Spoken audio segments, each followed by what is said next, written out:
Обвинетите 9 полициски службеници во предметот поврзан со качанската дискотека Пулс се изјаснија дека не се чувствуваат виновни за она што ги товари обвинителството за гонење организиран криминал и корупција. Застапничката на обвинението, обвинителката Спасенка Андонова, рече дека обвинетите за злоупотреба на службената положба и властување не ги извршиле соодветните проверки кои се однесуваат на евиденција на нарушување на јавен ред и мир и не направиле проверки на терен за сообраќајни решенија. Според обвинението, овозможиле добивање лиценца во 2022 и 2023 година со намера да прибават имотна корист за правното лице во износ од околу 284.000 денари за 2022 година и имотна корист за неформалниот собственик на клубот во износ од над 330.000 денари бруто плата. Со обвинението и се става на товар дека овие действија не биле преземени од нивна страна.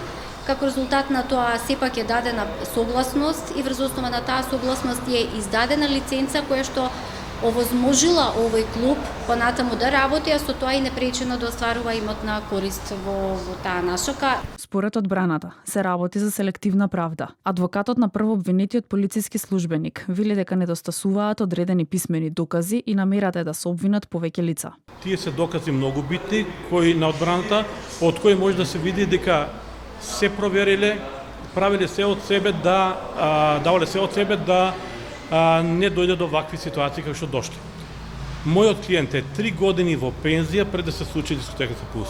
Цениме дека не е правда ако некој оди со сила колку обвинети, колку мртви, толку и обвинети.